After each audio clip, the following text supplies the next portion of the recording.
சீரியல்களின் full எபிசோடுகளை Sun டிவியில் ஒளிபரப்பான உடனே எக்ஸ்க்ளூசிவாக சன் நெக்ஸ்டில் மட்டும் ஃப்ரீயா பாருங்கள். பரண வாடி குட்டி கொழுக்கட்ட, ஸ்கூலுக்கு நேரம் ஆச்சு, வா. மாஸ்டர், நான் வரும்போது நீங்க வீட்ல இருக்கணும், எங்கேயும் போயிடக்கூடாது, சரியா? நான் டாக்டர் கிட்ட போயிட்டு வந்துடுறேன், சரியா? இப்ப நீ ஸ்கூலுக்கு போ, ரொம்ப டைம் ஆயிடுச்சு, லேட்டா போக கூடாது. ஆடு நனைதேன்னு ஓனாய் அழுதுதான். வாடி சீக்கிரம் போ.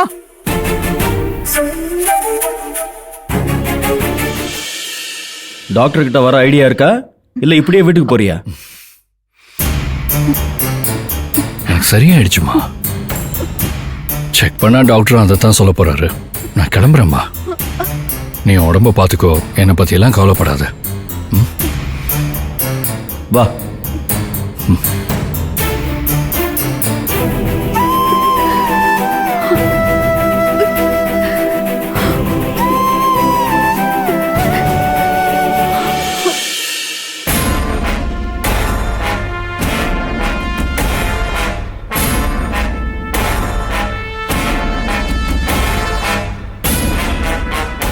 சுந்தரி, இந்த கேஸ நீ சொல்ற மாதிரி டீல் பண்ண முடியாது.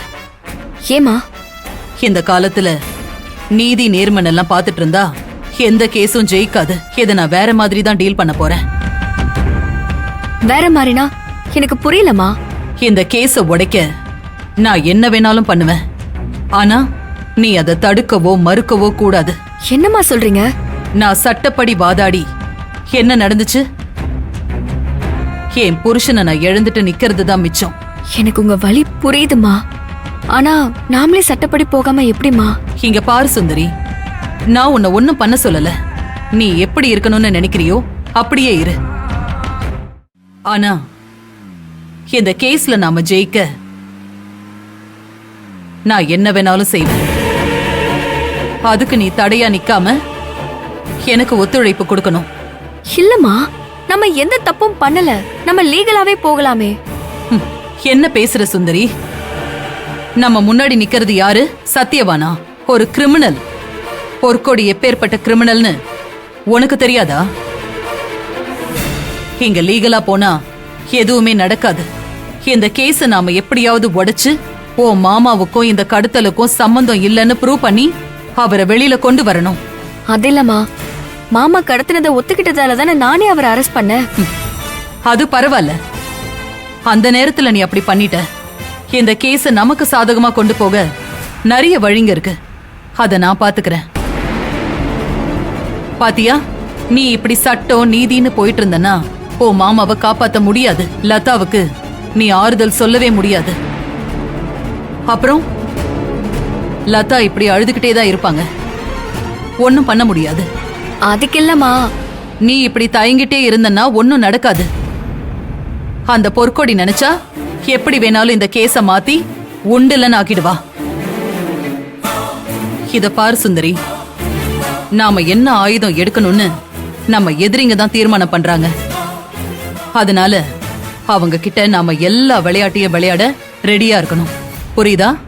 எனக்கு புரியுதுமா. ஆனா என்ன ஆனா? உங்க மாமாவை உள்ள வச்சு அட்டாக் பண்ண பாத்துருக்காங்க. அடுத்து என்ன வேணாலும் பண்ணலாம். இல்லம்மா, முதல்ல மாமாவை சீக்கிரமா வெளியே கொண்டு வரணும். அதுக்குதான் சொல்றேன். தர்மம் ஜெயிக்கணுங்கிறதுக்காக என்னெல்லாம் பண்ணிருப்பாங்கங்கறத நீயும் படிச்சிருப்பல்ல. அப்பவே அப்படின்னா இது கலியுகம். இங்க வாழறதே கஷ்டம். இதுல நீதி நேர்மை சட்டம் இதெல்லாம் ஜெயிக்க கூட போய் தேவைப்படுது. அதுக்காக எப்படிமா? சுந்தரி, எதுவும் யோசிக்காத. இதுவும் அதே மாதிரி தான்.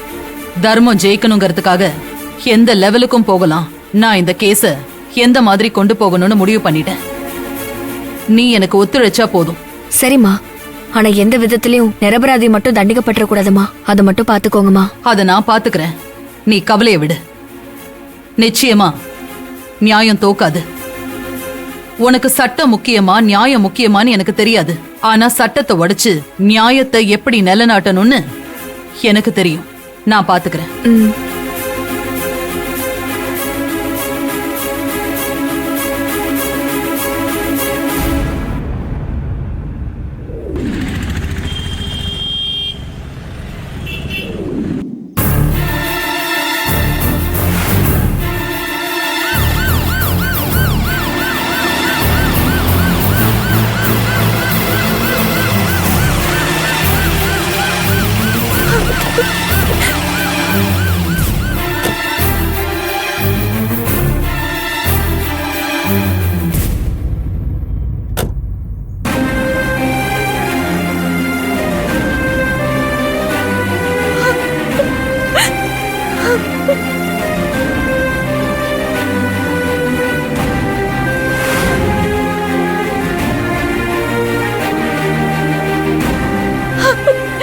என்னங்க அக்கா லதாமா என்ன லதாமா சின்ன பிள்ளை மாதிரி அழுதுகிட்டு தைரியமா இரு. என்னங்க உங்களை விட்டுருவாங்கல்ல, நீங்க வெளியில வந்துருவீங்கல்ல, எனக்கு ரொம்ப பயமா இருக்குங்க. லதாமா வெளியே விட்டுருவாங்க.